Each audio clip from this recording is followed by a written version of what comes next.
nongeye kubasuhuza bene data ho muri Imana y'amahoro ibaho umugisha. Ndabakunda cyane, mbifurije umugisha w'Imana. Nkuko bisanzwe turi hano imbere ya kamera kugira ngo dusubize mu bibazo bimwe na bimwe twagiye tubazwa na bene data. Mwese reka shimire wewe watubajije, ikashimire nawe ugiye kubikora ukatubaza tugafatanya. Nukuri iyo tubajije bituma tumenya icyo tugomba gukora, niki twabwirizaho, niki twaganiraho, n'urubyiruko se, n'imiryango se. Ibyo bituma turushaho kumenya icyo twashyira kuri icano. Rero Imana iguha umugisha, we wafashe umwanya wawe ukajya muri comment ukandika. Nawe ndagusaba kujya muri comment kugira ngo wandike utubaze, none Imana izadufasha kugusubiza mu izina rya Yesu. Rero ndashimira mwebwe mwese mwabikoze, kandi ndakwerekera kureba kino kiganiro kuko kiragufasha, kirimo ibisubizo by'ibyo wibazaga, ibyo utarusobanukiwe, ibyo utaruzi, n'ibyo wenda utaruzi neza, ariko reka ubimenyere muri iki kiganiro. Umenye uburyo wakwitwara, umenye uburyo umuntu abaho ari muri Kristo Yesu. Turagenda tugerageza gutanga ibisubizo bimwe na bimwe mu byo twabajijwe. Imana iguha umugisha. Ariko nkuko bisanzwe, reka dusenge Imana kugira ngo dukomeze noneho twinjire mu kiganiro gifite icyerekezo cyo gusubiza ibibazo twabajijwe namwe. Mwami Yesu, ngwino bane natwe, uduhe umwuka wera wo gusubiza bene data, uduhe imbaraga zihishurirwa, uduhe imbaraga z'ubumenyi. Mwuka w'Imana tubeho, n'uyu muntu uri kutureba umubeho, kugira ngo arusheho gusobanukirwa umugambi wawe ku buzima bwe, kandi imbaraga zawe zibane nanjye na mwene data uri kuri kamera n'abadukurikiranye bose. Uwo mwuka wera azadushoboze nkuko yamanukiye kuri Mose akamenya icyo agomba gukora igihe sebukwe we Yatiro yamubwiraga uko yabigenza, kandi Mose abikoze bibasha kuba byiza. Niyo mpamvu usabye umwuka wera ngo amanukire kuri aba bantu bakora comment, bakora share, bakora subscribe, kugira ngo Imana y'amahoro igumye kubaho umugisha n'abasangiza izi nyigisho bene data bari impande n'impande, kuko ijambo ryarambwiye neza ngo tuvuge ubutumwa kugera kumera y'isi. Reka rero dufashe kwamamaza ubutumwa kugira ngo Uwiteka arusheho guhabwa icyubahiro. Ndagushimiye Imana ko bikoze mu izina rya Yesu, amen. Tugarutse imbere yanyu rero tugira ngo twongere tuganire dusubiza ibibazo bimwe na bimwe bene data batubajije. Ariko mbere ya byose reka manze mbasuhuze. Ndabashuhuje mu izina rya Yesu. Muri Imana bane nama, wowe ufata umwanya wawe ukareba iyi channel, wowe ufata umwanya wawe ugakora share, wowe ufata umwanya ugakora comment, ugakora subscribe, ibyo nabyo ni ingenzi. Nanone wowe udushyigikira muri ibi bintu tubamo, hakenewe amafaranga, hakenewe amasengesho, ibitekerezo, nawe ubikora. Imana iguha umugisha. Tugiye gutangira rero, ikintu cya mbere tugiye gusubiza bene mwene data yatubajije, singwa kuvuga izina rye, yatubajije ngo impamvu zishobora gukura umuntu mu nzu y'Imana. Impamvu zishobora gukura umuntu mu nzu y'Imana. Ese ubundi umuntu ava mu nzu y'Imana gute? Ese kuki ava mu nzu y'Imana haba habaye iki? Yesu ashimwe cyane. Turahera kuri icyo kintu cya mbere rero, turaza kureba nanone cya kabiri, impamvu dukwiriye, impamvu umuntu adakwiriye kwanga mwene se. Ese mwene so ninde? Ariko mbere ko tugera kuri icyo cya kabiri, reka dusubize icya mbere. Turaza kubanza turebe ijambo ry'Imana riri muri Yohana ibice byaho 10 n'umurongo wa 10. Yesu ashimwe cyane. Biratubwira ngo umujura ntazanwa n'ikindi keretse kwiba no kwica no kurimbura, ariko njyeweho nazanwe no kugira ngo zibone ubugingo, ndetse ngo zibone bwinshi. Ni ukuvuga ngo Yesu arimo arasubiza cyazanye Satani ni ukugira ngo yice, yibe, akura abantu mu itorero, ashwanisha abantu, abateze kutumvikana. Ariko Yesu we yaje kugira ngo tubone ubugingo, tubeho turi amahoro, kandi tubone ubugingo bwinshi. Ikintu cya mbere gishobora gukura umuntu mu itorero ni Satani. Satani ashobora kukwinjirira akakureka ko abantu bakwanga, pastor arakwanga, nta muntu ugukunda muri korari, nta muntu ugukunda mu badiyakoni, nta muntu ugukunda. Wenda hari ukuntu abadivantiste basenga bagira ikijanye n'imitwe. wenda mu mutwe cyangwa se mukaba mufite ukuntu wenda muba muhuriye muri Rubeni. Hari imiryango wenda bitewe n'amatorero yagiye yubaka, bakagira imiryango 12: Rubeni, Zabuloni, Nafutali, ibintu nk'ibyo. Noneho umuntu Satani akamubwira ngo umuryango ubamo nta muntu ugukunda. Noneho yareba n'abantu koko akabona batamukunda, agafata icyemezo cyo kurekura. Kugira ngo umuntu ava mu itorero rero bitangira gute? Bitangira maze atangira kubona ko abantu batamukunda, agatangira kuza gusenga gakeya, rimwe na rimwe akaba yicaraga imbere, ubundi akagarukira akajya ku ntebe ya gatatu, ubundi akajya ku ya gatandatu, ubundi bikanga yicaye ku ntebe y'inyuma. Noneho birangira agumye hanze. Uwo ni umwuka wa mbere Satani amanura ku mukristo kugira ngo ave mu mwanya yari yicayemo. Satani rero ni uza agakorera mu bantu kugira ngo urusheho kuva mu itorero. Ndagira ngo banze ngubwire, wibuke ko uza mu itorero ntabwo waje kureba mu umuntu, wahuye na Yesu, waje mu itorero kugira ngo ugirane ubusabane na Yesu Kristo. Impamvu utagomba gusohoka itorero, reka ngubwire iki kintu. Impamvu nyamukuru ubyumve neza, iyo uhaye umwanya Satani mu buzima bwawe, ugahora ureba ko abantu batagukunda, ugahora ureba ko abantu batakumva, ugahora ureba ko abantu batakwemera, Satani akoresha abantu akwereka ko aho hantu utanakenewe. Ariko reka ngubwire, ntabwo waje mu rusengero ngo abantu bakurebe, waje ngo usabane n'Imana. Cya kabiri, gira kwihangana, urufatiro rwawe rufatire kuri Kristo Yesu. Ni wowe wenyine udafite inenge. Pastor agira intege nkeya, badiyakoni bagira intege nkeya, barinzi bagira intege nkeya, ariko Yesu nta ntege nkeya uzamubonamo. Ni wubaka kuri Yesu, ndakurahiye ntabwo uzava mu itorero. Ahubwo ibyo ubona bitameze neza, Imana izaguha ubushobozi bwo kubishyiramo neza. Usengera umushumba, usengera ibitagenda neza, kugira ngo Imana irusheho guhabwa icyubahiro. Noneho we nk'umuntu wagira intege nkeya, ntiwihangane. Iyo umuntu ananiwe kwihanganira ibigeragezo ahura nabyo ari mu nzu y'Imana, ashobora kuva mu nzu y'Imana, ariko ntabwo ubushake bw'Imana ari ukuva mu nzu y'Imana. Oya, ubushake bw'Imana ni ugukora ibikomeye iby'abandi batashoboye, ukabikorera mu rusengero. Urusengero ni iki rero? Ni ihuriro ry'abantu bateraniye hamwe bafite umugambi umwe. Urusengero ni iki? Ntabwo urusengero mvuga ririya nzu, oya, ntabwo ari inyubako. Ni abantu bahuriye hamwe bahuje gusabana n'Imana. Aho rero bagira imyumvire itandukanye, ariko iyo umwuka wera ari kumwe nabo, Bibiliya iravuga ngo aberwa n'umwuka nibo bana b'Imana. Aho rero ndagira ngo ubwire ngo ihangane, ntukave mu itorero kubera umuntu ntiyakurebye neza, no. Ahubwo wowe menye icyakuzanye mu itorero, Imana iguha umugisha. Iyo ureba bitagenda neza kandi ntubikemure, uri mu itorero urisohokamo. Ariko iyo urebye bitagenda neza ukabisengera, ukabyira Imana ngo ibikemure, nawe ukagira ishyaka ryo kubikemura, itorero urigumamo.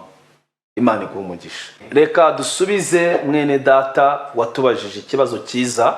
Yatubajije avuga ati, ese kuki wanga mwene se yitwa umwicanyi?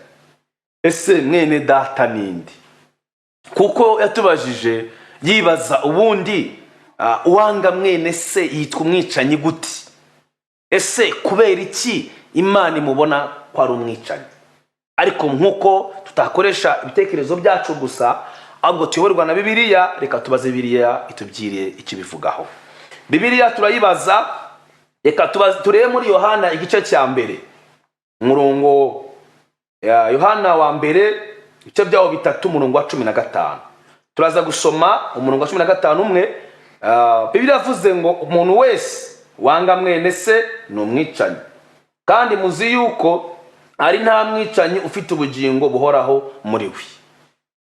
Ndaza rero kuza asubiza uyu muntu watubajije mwene so nindi. Hano Bibiliya itangiye itubwira ko mwene so ni umuntu muhuriye muri Kristo Yesu. Icyambere ndagira ngo unyumve, iyo wanze umuntu, kuko Bibiliya itubwira gukundana, ubukoze icyaha. Umuntu muhuriye mu rusengero cyangwa se umusanzemo, uramwanze, ugerageje no kutabana nawe neza, noneho avuye muri Kristo Yesu asohotse hanze, ntagiye kurimbuka. Urumva ko rero ukoze icyaha, kuko uriya muntu mubujije amahirwe kuba muri Kristo Yesu. Noneho Bibiliya tubwira ngo uwanga mwene se n'umwicanyi, kuko umuntu wica atazajya mu ijuru. Ushobora kwibaza se ko nafashe umupanga, ko nafashe uburozi ngo muroge, nitwa umwicanyi gute? Witwa umwicanyi kuko uyu muntu wamubujije guhura na Kristo Yesu.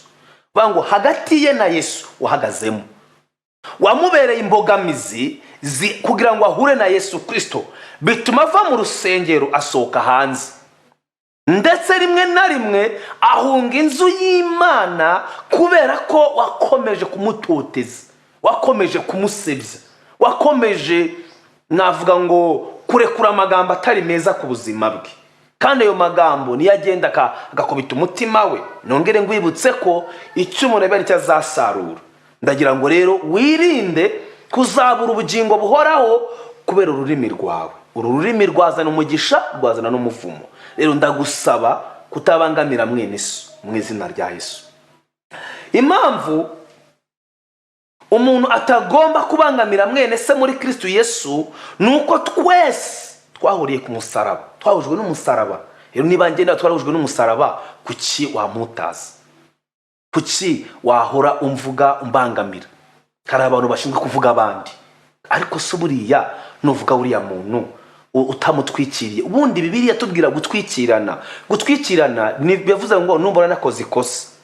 Bibiliya avuga ngo numbona nakoze ikosa ntukajye kuribwira undi muntu, ubanze usange njyewe umugure, mbwira ati mwene data muri Kristo Yesu hariya witwaye nabi, hariya wagenze nabi, noneho kugira ngo wowe uzumugure, ahubwo ugiye kubyira umuntu utazi n'ibyo nakoze, ubukoze icyaha. Kuko uriya muntu umuteje nde? Umuteje Satani. Yesu ashimwe cyane. Ikindi navuga ko iyo umuntu mubujije ubugingo buhora ukamurimbura, kuko nawe aba ari cyo wabibye, nawe urabisarura. Ushobora kumbaza ati ese none nakora iki? Birikwiye ko wajya kumusaba imbabazi, kandi ugakora ikintu cyiza cyo kumugarura muri Kristo Yesu. Hari abantu basohoye mu rusengero, hari abantu bababaje, ongera ubahuze, ongera ubagarure, ongera ufate telefone umuhamagare, mbwira ngo mwene data twagiranye nk'akabazo mu iduka, hangi ducururiza, hangi dukorera, ariko mbabarira. Bibiliya avuga ngo rero nimugaruka nzabagarukira. Iyo ugarutse Imana irakugarukira. Rero ahatari urukundo rero, niyo mpamvu nge nawe twahujwe na Yesu tugomba gufatanya amaboko tukajya mu ijuru. Nayo demisiyo dufite niyo gukunda bene data. Imana iguhe umugisha. Imana y'amahoro igumye kudusakazaho ubwiza bwayo. Tugeze ku kibazo cya gatatu, nacyo cyanyuma mbona twabajijwe na mwene data. Yatubajije ikibazo kivuga giti nakwitwara gute muri iki kibazo turimo cya COVID? Umukristo yakwitwara gute? Mu by'ukuri iki kibazo ni cyiza cyane ko turi mu bihe bigoye, ariko nubwo turi mu bihe bigoye, Imana iri hejuru ya biriya bihe bigoye. Nukuri pe, urashonje, amafaranga ntayo, akazi karahagaze, ntabwo biri kugenda neza, amasaha urimo arakora make, yewe nta nakazi ufite, kandi uri mu nzu y'ubukode. Ariko ndagira ngo ngubwire mwene data, uko byagenda kose imbaraga z'Imana ziri hejuru icyo kibazo ufite. Reka twifashishe ijambo rito cyane mbere ko nzasubiza. Abami ba mbere ibice 19 murongo waho wa mbere ngo nuko Ahabu atekerereza Yezebeli ibyo Eliya yakoze byose, kandi nuko kuko yicishije abahanuzi bose inkota. Umva igisubizo Yezebeli yahaye Ahabu. Yezebeli umugore wa Ahabu yamushubije ijambo rivuga ngo Yezebeli aherako atuma intumwa kuri Eliya, aramubwira hari ikintu, mubwira ati ubugingo bwawe ninabuhwanya n'ubwabo ejo nk'iki gihe, Imana izabimpore ndetse bikabije. Ubugingo bwa Eliya Ezebeli arabuhwanya n'ubwabo abo bahanuzi yishe ngo Imana izawugire gute, izabimuhane bikabije. Aha ni ikibazo rero Eliya yahuye nacyo. Eliya yahuye n'ikibazo, arirukanse nkuko nawe uri kwirukanka, nkuko nawe uri gutakare. Iki kibazo igisubizo cyacu ni ukuguma mu Mana. Eliya yashakishijwe n'Ahabu na Ezebeli n'abahanuzi ba Bali, ariko ntabwo Eliya yavuye ku Mana. Ntabwo Eliya yigeze areka Imana. Inzara yarateye, amazi arakama. Uriruka ko Bibiri tubwira ko yagiye no kukageza ikisarofati nko kagakama. Ndabizi ko nawe akagezi wavomeragaho kakama. Ndabizi ko umuceri ho turukaga hakame, ariko gumya wizere Kristo Yesu. Ndakwifuriza kumenya guhanga amaso Yesu. Ni wowe wenyine ufite igisubizo cy'ibibazo byawe. Ndasoza ngo ubwirira ijambo rivuga ngo nta handi wabonera ubutabazi. Iyo turi mu bihe byo kurya no kunywa n'umunezero, akenshi ntabwo dushaka Imana. Yego harimo n'abayishaka, ariko akenshi nta muntu wumva Imana agomba kuyishaka. Ariko iyo turi mu bihe nk'ibi by'amaga, ibihe by'akaga, dushaka Imana cyane. Aha rero ni Imana itwigaragariza. Ndagusezeranya kutazakorwa n'isoni nk'uko yatabaye Eliya, nawe izagutabara mu izina rya Yesu. Ntugira ngo Eliya bimworoheye, ariko Eliya yakomeje gushaka Imana, yihisha agira gute, bamushakisha, ariko byarangiye iyamuhamagaye mutabaye. Imana izagutabara, humura. Nubwo bimeze gutyo, Imana izihesha icyubahiro ku buzima bwawe mu izina rya Yesu. Amen. Imana ibaho umugisha. Tugana ku musozo, inshuti z'Ikamba Karuvali TV, namwe mwese aho muri, ndakwifuriza kutaba umwe mu basohora mwene so mu nzu y'Imana. Ndakwifuriza kutaba umwe mu bari kubuza bene data kwakira ubwami bw'Imana, ahubwo ndakwifuriza kuba umwe mu bari gufasha abandi kubona Yesu Kristo nk'umwami n'umukiza. Nanone nongera ngwifurize kuba umuntu umwe wo gufata abantu bose ukabahuza na Kristo, ukabakunda, ukabasengera, ukabifuriza ubwiza bw'Imana. Ikindi ndakwifuriza kudakora ikosa ryo kubangamira umuntu muri ubu bwami, kuko nawe wazabona iyo nyishyu. Ahubwo ndagusaba gukomera, ukomeza bene so, ubabwira ko bagomba kwizera mwene da. Nta handi hari ubutabazi, nta handi hari ubuhungiro, ni muri Kristo Yesu. Ibyo urwana nabyo byose, ibiguhangayikishije, ni Yesu wenyine wabikemura. Iyo atabaye Eliya ikamurinda Ezebeli, ikamurinda kiriya kibazo yararimo, nawe nije kugutabara mu izina rya Yesu Kristo wa Nazareti. Kandi agira ngo ubwire ngo humura. Ana yari mu kibazo, ariko Imana yamuhaye igisubizo. Kandi igisubizo cya Ana cyaje ari Samweli. Imana ije kugusubiza kuko wayiringiye. Tugiye gusenga. Nongera kugusaba kwemeranya n'Umwuka Wera, gusabana n'Imana. Aho mu rugo, aho uri muri iki gihe utari kujya mu rusengero, nawe uri kujya mu rusengero ku cyumweru gusa, ariko ntacyo bigutwaye. Icyo ngusaba cyane gikomeye ni ugusabana na Kristo Yesu, kandi uzabona neza y'Imana. Reka dusenge. Mbere uko dusenga, reka nongere shime abakora subscribe, reka nongere shime abaduha comment. Nongere ngusabe nawe, comment yawe irakenewe kugira ngo tuzagaruke nanone dusubize ibyo mwatubajije, kandi Imana izaguha umugisha. Amen. Tugiye gusengera ibintu bitatu. Hari umuntu uri mu ndeba ariko ufite agahinda ko muri we, igikomere yakuye mu itorero, igikomere yakuye ku bakristo. Tugiye kugusengera kuko Yesu niwe womora icyo gikomere. Imana y'amahoro ikomore kandi wongere ukunda itorero. Mwami Imana yacu, nzanye umwene data, nzanye umuvandimwe, nzanye umukristo, nzanye umuntu ukunda Yesu ariko wakomeretse, yakomerekejwe n'abantu Satani yakoresheje, ariko ndabizi ko ufite abandi bantu ugiye gukoresha kugira ngo yomorwe. Ndamusengeye kugira ngo umukomeze mu bwami bwawe, murinde gushidikanya no kugenda nawe asebya abandi, mu imbaraga zo kumenya ko Satani ari we mwanzi w'ibyiza. Nkuko twasomye ijambo ry'Imana katubwira ngo wanga mwene se n'umwicanyi. Ndamusengeye kugira ngo we umuhe urukundo rwo gukunda n'abamubabaje. Ijambo ryatubwiye ngo dukunde n'abatugiriye nabi, dukunde n'abatwanga, dukunde n'abatadukunda. Uru rukundo rwabuze ndarusengeye ngo rumanuke kuri wowe nanjye mu izina rya Yesu Kristo. Ari wowe unyumva, ari wowe undeba, ndasenze kugira ngo urukundo rw'umwami Yesu ruze muri wowe, maze wongere uhagurukane urukundo. Kandi muri iki gihe cya none gusabiye imbaraga, gusabiye amahoro y'umutima, gusabiye umunezero. Kandi kirenze ibi, reka Imana isubize ibyifuzo byawe. Ndabizamuye imbere ya Yesu ngo Imana ibisubize. Ndabizi ko Imana yumva kandi Imana ikora. Reka icyubahiro cy'umwana w'umuntu kibure, habwe icya Yesu kigaragare. Ndagushimiye Yesu kuje kudusubiza no kudukomeza, kandi ukavugaruye urukundo muri twe, mu izina rya Yesu Kristo wa Nazareti, amen. Imana iguhe umugisha. Nongeye kukurerekera gukora comment, nanuka ngo tuzagaruke dusubiza ibyo mwatubajije. Amahoro y'Imana abane namwe, ndabakunda cyane. Bye.